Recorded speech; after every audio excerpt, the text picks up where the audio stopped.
देखिए इमाम साहब को कहीं जाना था तो लोगों से कहा कि भाई 2-4 टाइम हम नहीं रहेंगे तो नमाज कोई पढ़ा दोगे। तो एक मुख्तदी बोला कि नमाज़ें ना पढ़ाना मौलवी साहब, हम पढ़ा देंगे। बोला कि सब मालूम है? तो बोला कि सब मालूम है।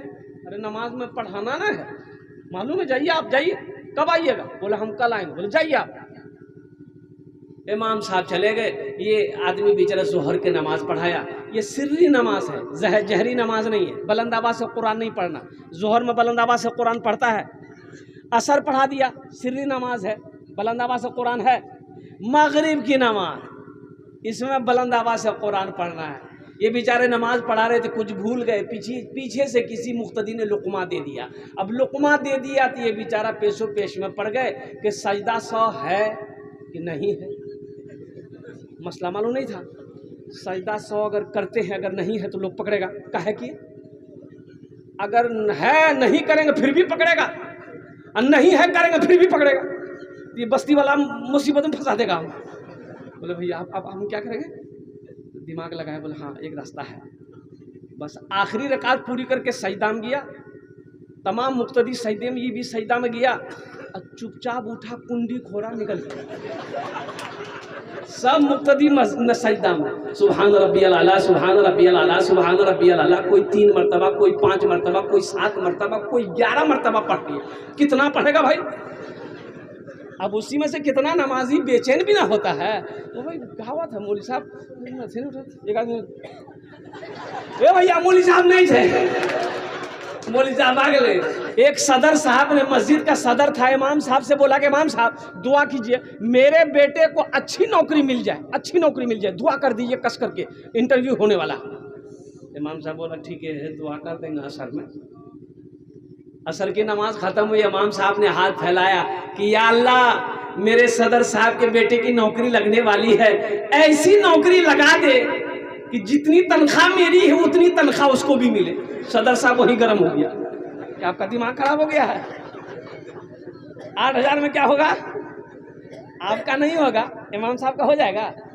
इसकी बीवी नहीं है, इसका बच्चा नहीं है, इसके रिश्तेदार नहीं है, इनके शौक नहीं है, इनके जज्बा नहीं है, इनकी ज़रूरियात नहीं है।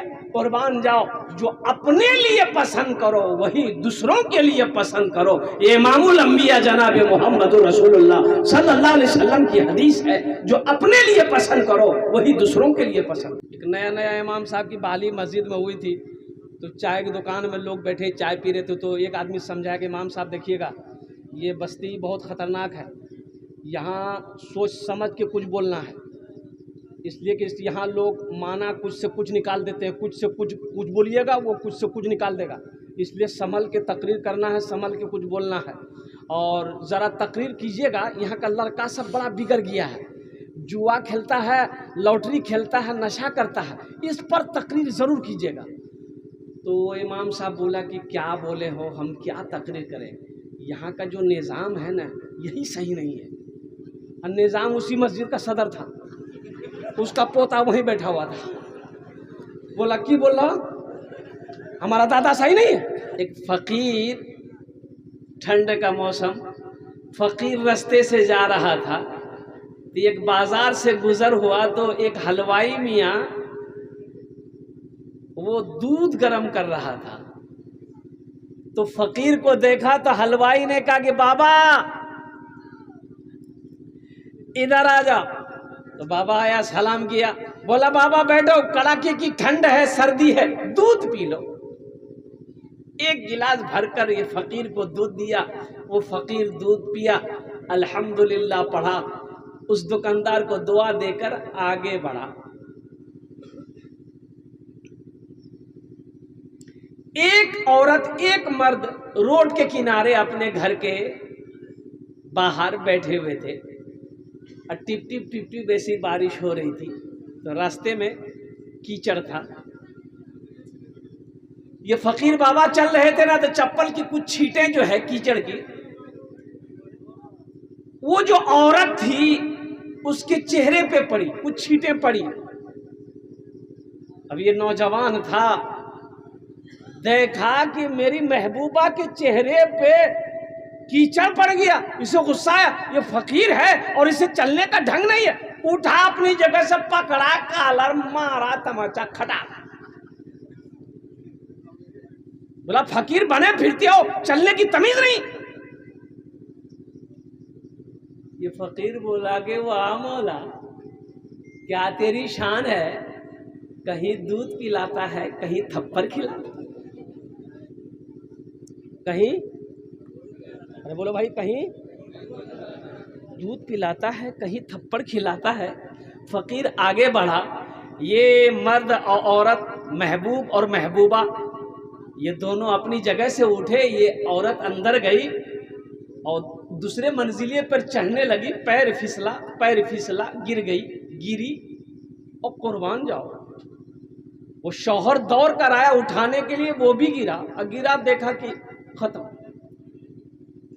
देखा दोनों खत्म। या अल्लाह, अब लोग परेशान हो गए, कहो फकीर को मारा, फकीर को मारा, फकीर ने बद्दुआ कर दी, इसलिए दोनों मर गए। पकड़ो फकीर को। कहां? बगदाद की गलियों में घूमना, फकीर मिल गया, पकड़ के लाया। बोला कि आप फकीर बने फिरते हो, लेकिन आप लोगों को बद्दुआएं करते हो, ये इसकी जान चली गई और कुर्बान जाइए। फकीर ने कहा कि ना, कसम ले लो मुझसे, मैंने बद्दुआ नहीं करी। बोला नहीं, आपको मारा इसलिए वो मरा है। तो फकीर ने कहा कि जब तुम लोग बजीद हो तब सुन लो। दरअसल बात यह है कि उसकी महबूबा के ऊपर में कुछ कीचड़ के छींटे पड़ गई। उसके आशिक को, उसके महबूब को गुस्सा आया, मुझे मारा। उसके दोस्त को गुस्सा आया, मुझे मारा। और मेरे दोस्त को गुस्सा आया, मेरे दोस्त ने उसे मारा। हाय।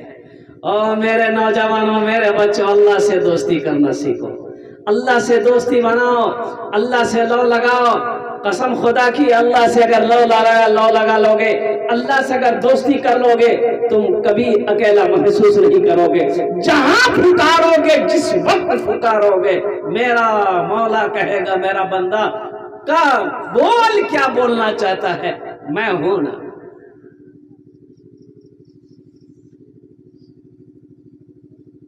वक़ाल रब्बुकुम उदऊनी अस्तजिब लकुम।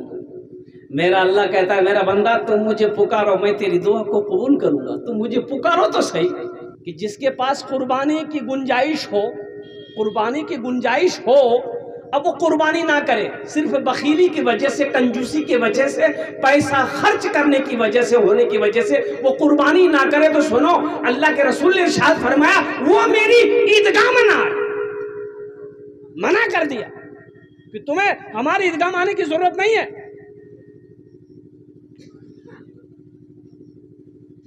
मेरे भाइयों, मान के एक बकरा आप नहीं दे सकते हैं। एक बकरा की कीमत 7,000, 10,000, 15,000, 20,000 रुपया है। हम एक बकरा नहीं दे सकते हैं, कम से कम हिस्सा तो ले सकते हैं भाई। अरे हिस्सा इधर होता है कि नहीं होता? तो हिस्सा तो ले सकते हैं। अल्हम्दुलिल्लाह सुम्मा अल्हम्दुलिल्लाह। ऊंट 5 साल का, ऊंट 5 साला हो, भैंस बैल गाय कम से कम 2 साला हो, बकरी बकरा खस्सी 1 साल का, कम से कम 1 साल का हो। अब मुर्गा नहीं, वाह, अगर मुर्गे की कुर्बानी होती, वाह, तो कितना आदमी देसी मुर्गा के चक्कर में नहीं रहता, वो पोल्ट्री के चक्कर में रहता। वो बेटा को भेजता मोटरसाइकिल लेके, जो नरपतगंज जो एगो पोल्ट्री उठा लिया, अब बड़का छुड़ा रखता, मार तखड़ा। ओ मेरे बच्चों, मेरे नौजवानों, कुर्बानी करो, कुर्बानी करो। और सुनो, अल्लाह एक जानवर के बदन में जो बाल होता है ना, अल्लाह एक बाल पर 1 नेकी अता फरमाएगा। सुभान अल्लाह, बोला माशाअल्लाह। एक बाल पर कुर्बानी के जानवर के बदन में जो बाल होता, 1 बाल पर 1 नेकी। ओ कुर्बान जाओ, लाखों करोड़ों बाल उनके होंगे, और कुर्बान जाओ, अल्लाह लाखों करोड़ नेकियां अता फरमाएगा। इसलिए कुर्बान जाओ। हजरत इब्राहिम अलैहिस्सलाम को अल्लाह ने हुक्म दिया, ओ मेरे इब्राहिम, मेरे रास्ते में वो चीज कुर्बान करो जो तुम्हें सबसे ज्यादा प्यारी हो, जो सबसे ज्यादा अजीज हो, जो सबसे ज्यादा महबूब हो। तो हजरत इब्राहिम अलैहिस्सलाम को जान से ज्यादा प्यारी चीज़, अगर महबूब कोई चीज़ थी तो हज़रत इस्माईल अलैहिस्सलाम, वो लख्ते जिगर बेटा था और कुर्बान जाइए क्या ईमान था। देखिए इम्तिहान आजमाइश तो अंबिया कराम ने दिया, हम लोग क्या इम्तिहान दे पाएंगे। अगर इम्तिहान लेने का अगर हम लोगों से लिया जाए तो हम लोग तो ऐसे ज़ीरो की आउट हो जाएंगे। कुर्बान जाइए, बाप पैगंबर, बेटा भी पैगंबर, अल्लाह का हुक्म आ गया, वो भी बेटा, ओ बड़ी मुश्किलों से अल्लाह ने अता फरमाया। कुर्बान जाइए, कई दुआएं, कितनी साल दुआएं मांगने के बाद हज़रत इस्माईल अलैहिस्सलाम को अल्लाह ने तोहफे में दिया। और कुर्बान जाओ, बेटे के साथ में लिए हज़रत इब्राहीम अलैहिस्सलाम छुरी लेते हैं, रस्सी लेते हैं, बेटे के हाथ पकड़ते हैं, जब निकलने लगते हैं तो हज़रत हाजरा कहती हैं कहाँ जा रहे हैं मेरे बेटे को लेकर आप? काका जी मेरे एक बहुत बड़े दोस्त है, मैं उनसे मिलाने लेके जा रहा हूँ। शैतान बेचैन हो गया, शैतान बेचैन हो गया। हज़रत इब्राहीम अलैहिस्सलाम हज़रत इस्माईल अलैहिस्सलाम को लेकर निकले। शैतान इंसानी शक्ल में हज़रत हाजरा के पास आया और कहता, हाजरा इब्राहिम कहाँ है? बोला वो कहीं गए हैं। बोले इस्माईल कहाँ है? बोला वो अपने दोस्त से मिलाने ले गए हैं। कभी कभी शैतान भी झूठ बोलने पर मजबूर हो जाता है। शैतान ने कहा कि नहीं नहीं, वो कोई अपने दोस्त से मिलाने नहीं जा रहे, बल्कि अल्लाह का हुक्म है हज़रत इब्राहीम अलैहिस्सलाम को कि मेरी राम अपने बेटे की कुर्बानी करो। वो इस्माईल को कुर्बानी करने ले गए। तो हज़रत हाजरा रोने लगी। शैतान ने चाल चली, ये दौड़ती हुई जाएगी, इस्माईल को छोड़ा कर लाएगी, माँ है। लेकिन कुर्बान जाइए, हज़रत हाजरा रोने लगी और रोते हुए कहने लगी, इब्राहिम ये आपने क्या किया? इब्राहिम आपने ये क्या किया? मुझसे ये बात क्यों छुपाई कि अल्लाह का हुक्म है? ए इब्राहिम, आप क्या समझ रहे थे? आप मुझे बता देते तो मैं आपको बेटे की कुर्बानी से रोक देती। नहीं इब्राहिम, आप मेरे बेटे को कुर्बान करते, मैं आपके साथ चलती, मैं आंचल उठाकर कुर्बानी की कबूलियत की दुआ मांगती। आप मेरे बेटे इस्माईल को कुर्बान करते, मैं कुर्बानी की कबूलियत की दुआ करती। शैतान वहीं मुंह खा गया। अल्लाह तबारक व तआला ने हज़रत इस्माईल अलैहिस्सलाम की कुर्बानी कबूल की। बेटे को लेटाया, छुरी चला रहे, छुरी चलने रही है। बड़ा लंबा वाक़या है। अल्लाह तबारक व तआला को यादा इतनी पसंद आई, जन्नत से मेंढा आया, हज़रत इस्माईल अलैहिस्सलाम की जगह पे मेंढे की कुर्बानी दी। कुर्बान जाइए, ये अमल अल्लाह को इतना पसंद आया कि सुबह क़यामत तक के लिए अल्लाह तबारक व तआला ने हज़रत इब्राहीम अलैहिस्सलाम की सुन्नत को जिंदा रखा।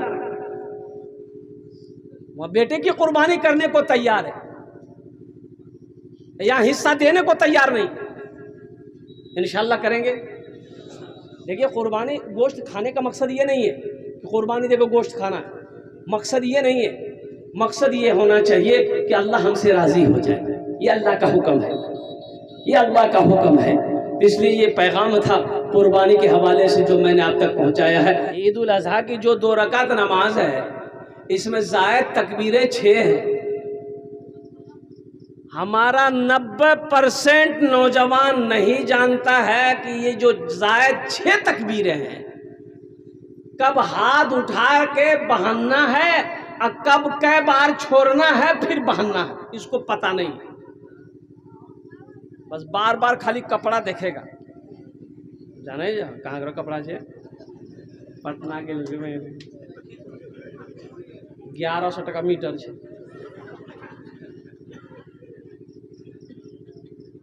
अरे 1100 टका मीटर वाला कपड़ा पहना है, ईद की नमाज पढ़ने जाना है तो तरीक़ा मालूम है? ईद की नमाज का तरीक़ा मालूम है कि नहीं है कि कब बहनना है, सना पढ़ना है, फिर कब हाथ कै मरतबा छोड़ना है और फिर कै मरतबा छोड़ने के बाद बहनना है, ये पता करना होगा ना। अरे भाई जानना होगा ना। कब जानोगे? बोलो वहीं जान लेंगे। तो वहाँ कैसे जानोगे? वहाँ तो बगल वाला को देखेगा, उठे लो भैया।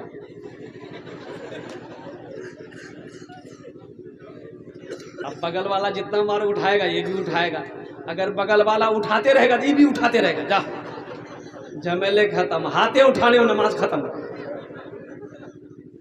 ओ मेरे बच्चों, मेरे नौजवानों, अपने इमाम साहब से सीखना। अपने हाफिज साहब से सीखना, अपने आलिम साहब से सीखना, अपने कारी साहब से सीखना। आहा, इमाम साहब, अल्लाह अल्लाह अल्लाह अल्लाह वाले, अल्हम्दुलिल्लाह।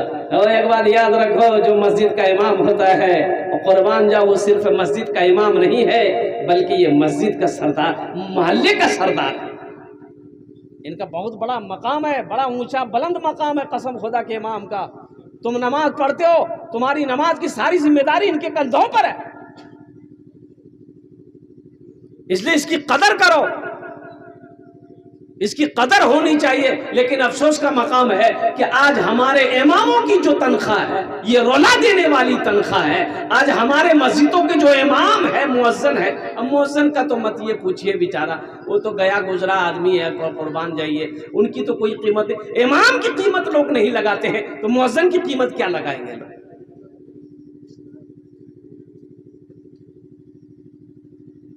एक इमाम की तनख्वाह अभी जो चल रहा है 7,000, 8,000, 9,000, 10,000, बहुत बहुत हो। हम मुखिया साहब से पूछना चाहते हैं, मुखिया साहब एक बात हमको बताइए, 8,000 में आपका घर चल जाएगा? हमारे ख्याल से एक इमाम की तनख्वाह अभी के हालात में कम से कम 25 से 30,000 होना चाहिए। भाई मोहल्ले के अंदर में 50 घर, मान गए 50 घर है, 50 घर है, 500 रुपया महीना अगर हर घर से मिलेगा, 25,000 हुआ कि नहीं हुआ? अब ये 500 रुपया अगर आप दे देंगे तो क्या आप गरीब हो जाएंगे? जिस मस्जिद का इमाम, जिस मोहल्ले का इमाम खुशहाल हो रहेगा, अल्लाह उस बस्ती के अंदर में खुशहाली पैदा फरमाएगा। जो इमाम खुश रहेगा, अल्लाह उस बस्ती के अंदर में खुशहाली पैदा फरमाएगा। इमाम रोएगा, मोहल्ले में खुशहाली पैदा हो नहीं सकती। ये वारिसे अंबिया है, इसलिए इसकी कद्र होनी चाहिए। अल्हम्दुलिल्लाह सुम्मा अल्हम्दुलिल्लाह। एक फिरका है बोहरा, और मेमन भी कहते हैं, उसे बोहरा भी कहते हैं। यहाँ तो नहीं देखने को मिलेगा, कलकत्ता ये बड़े बड़े शहरों में वो मेमन है, बोहरा। वो कुर्बान जाइए, उसके जो इमाम होता है ना, वो 4 चक्का में आता है नमाज पढ़ाने के लिए। क्या चक्का में? हाँ, एसी रूम में रहता है उसका इमाम। हम लोगों का इमाम अगर मोटरसाइकिल अगर चला लिया तो चाय की दुकान में बैठ के बोलेगा, देखते हो इमाम कितना उड़ रहा, देख लो कितना स्पीड से मोटरसाइकिल चल रही। इमाम को उड़ना बंद कर देगा। इसलिए अपने इमामों की कदर करो, ये वारिसे अंबिया हैं। 5 वक्त की नमाज आप इनके पीछे पढ़ते हैं, अल्लाह अकबर कबीरा। आप तो आकर नियत बहन कर खड़े हो गए, लेकिन कुर्बान जाइए, ये आपकी नमाज का जामिन ये बनने हैं, और कुर्बान जाओ। इसलिए इमामों की इज्जत होनी चाहिए। एक इमाम की तनख्वाह कम से कम 25 से 30,000 रुपये होना चाहिए। इमाम खुश रहेगा, अल्लाह बस्ती के अंदर में खुशहाली पैदा फरमाएगा। तो मेरे दोस्तों, मेरे नौजवानों, मेरे बच्चों, इंशाअल्लाह उलमा की, हुफ़ाज़ की, क़ुर्रा की, इमामों की, मुफ्तियान किराम की, आलिमों की इंशाअल्लाह इज्जत एहतराम इकराम करेंगे। कितने लोग तैयार हैं? इंशाअल्लाह हाथ उठा। अल्हम्दुलिल्लाह अल्हम्दुलिल्लाह। कभी इनकी बेअदबी मत करना, कभी बेअदबी मत। आलिमों की बेअदबी तो कभी करना ही मत, अल्हम्दुलिल्लाह। उनके सामने कभी गुस्ताखी मत करना, आलिमों के सामने कभी ऊंची आवाज़ में बात मत करना, इनके दिलों को मत दुखाना। अल्लाह तौफीक दे, इनकी खिदमत करके दुआ करवा लेना, अल्लाह तेरी तकदीर बदल देगा। अल्लाह तौफीक दे, इनकी दुआएं ले लेना, इनकी जूतियों को सीधी कर देना। इनसे कह देना कि हजरत मेरे लिए दुआ कर दिए, मेरी माँ के लिए, मेरे बाप के लिए दुआ कर दिए, अल्लाह तेरी तकदीर बदल देगा। अगर इनके दिलों को तुमने दुखा दिया, कसम खुदा की मर जाओगे। तेरे चेहरे को किबले की तरफ लोग करके मिट्टी डालेंगे, और कुर्बान जाओ, अल्लाह तेरे चेहरे को किबले की तरफ से फेर देगा। आजमा लीजिएगा। बहुत बड़े अल्लाह के वली, आलिम दीन, मुहद्दिस फरमाए हैं, हजरत मौलाना इलियास रहमतुल्लाह अलैह ने फरमाया कि जो आलिम की गिबत करे, जो उलमा की गिबत करे, उसकी कब्र खोद कर देख लेना, तुम्हें यकीन ना हो उसका चेहरा किबले से फिरा हुआ मिलेगा।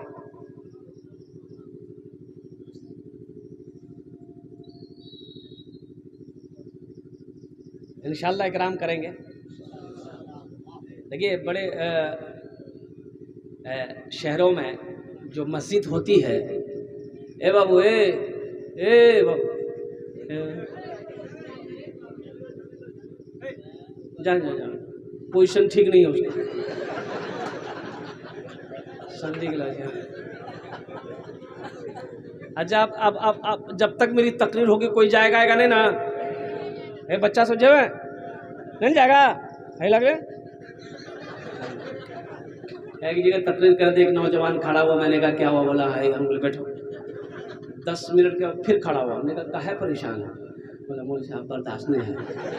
हम कहा नौजवान है बर्दाश्त करो, बैठो थोड़ी देर और बैठो। बैठ गया। कुछ देर के बाद मेरी तकरीर ख़त्म हो गई, देखे बैठा हुआ था तो नज़र पड़ गई, तो हमें इशारा किया बेटा जो।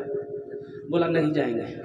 तो हमने कहा काहे नहीं जाएगा? तो नौजवान बोला क्या करने जाएंगे? जो करने जा रहे थे वो यही हो गया, आप जाने की जरूरत नहीं है, तकरीर कीजिए, हम तकरीर सुनेंगे। और मौजूद सामईन किराम, ज़रा इस मजमे के अंदर में एक बार बताइए जन्नत में महल कौन कौन बनाएंगे? मैं उसके लिए 10 दुआ करूँगा इंशाअल्लाह। कबूलियत की घड़ी है, तहज्जुद का वक्त शुरू हो चुका है। अल्हम्दुलिल्लाह इस वक्त जो भी दुआ होगी कबूल होगी अल्लाह की बारगाह में। और दूसरी बात मैं बता दूं, मैं मुसाफिर आदमी हूँ, मुसाफिर की दुआ अल्लाह रद्द नहीं करता है। और कुर्बान जब इसके बारे में हदीस है, अल्लाह के नबी ने इरशाद फरमाया जब मुसाफिर दुआ करता है अल्लाह उसकी दुआ को रद्द नहीं करता बल्कि अपनी बारगाह में कबूल फरमाता है। तो मैं आपके लिए 10 दुआ करूंगा इंशाअल्लाह, वो लोग भी शामिल हो जाना।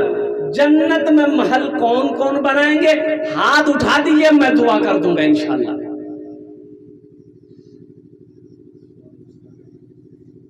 जन्नत में, जन्नत में घर बनाना है, हम समझ रहे हैं। हाँ अल्हम्दुलिल्लाह बनाना ही है। देखिए जन्नत अल्लाह ने मोमिनों के लिए ही बनाया है। जन्नत अल्लाह ने मोमिनों के लिए बनाया है। मोमिनात, मुस्लिमीन, मुस्लिमात, मोमिनों के लिए, मुसलमानों के लिए अल्लाह जन्नत बनाया है। लेकिन कुछ अमल है करना हो, कुछ अमल है, कुछ अमल है। अल्लाह के हुक्म के बगैर कोई जन्नत में नहीं जाएगा। कुर्बान जाओ, अल्लाह जिसको हुक्म देगा जन्नत के अंदर में दाखिल कर देगा। लेकिन सुनो, कुछ काम है, कुछ अमल है। अल्लाह के नबी जनाब मोहम्मद रसूलुल्लाह सल्लल्लाहु अलैहि वसल्लम ने इरशाद फरमाया, सही बुखारी शरीफ की हदीस है, मन बना लिल्लाहि मस्जिदन बनल्लाहु लहू बैतन फिल जन्ना। जिसने दुनिया में अल्लाह का घर बनाया, मस्जिद बनाया, अल्लाह उसके लिए जन्नत में बेहतरीन घर बनाएगा। अल्लाह का वादा सच्चा है कि नहीं है? बोलो भाई, अरे बोलो, जोर से बोलो भाई। इन्ना वादल्लाहि हक़्क़ुन, अल्लाह कहता है मेरा वादा पक्का है। यहाँ सबसे करीब में बाजार कौन सा बाजार है? नरपतगंज, फारबिसगंज, परवा, फारबिसगंज, परवा, वहाँ मस्जिद है कि नहीं? अरे फारबिसगंज मस्जिद है ना, अजान होती है ना, मस्जिद है तो अजान होगी। मुअज्जिन अजान देता है, बाजारों में मस्जिद है। अल्लाहु अकबर, अल्लाहु अकबर। कोई दुकान बंद होती है? अरे बोलो ना भाई, दुकान बंद होती है? दुकान बंद नहीं होती है। मुअज्जिन साहब आजान दिए, दुकान बंद नहीं हुई। फारबिसगंज मार्केट में बहुत सारे मुसलमानों की भी दुकानें हैं। सिर्फ हिंदू भाई की दुकान नहीं है, मुसलमानों की भी दुकान है। मस्जिद बंद नहीं हुई, ये दुकानें बंद नहीं हुई। अब वहीं पर फारबिसगंज बाजार में अगर एगो कोई फायरिंग कर दे, गोली खटा, तो सारा शटर बंद करे, भैया भागा जल्दी, गोली चल रही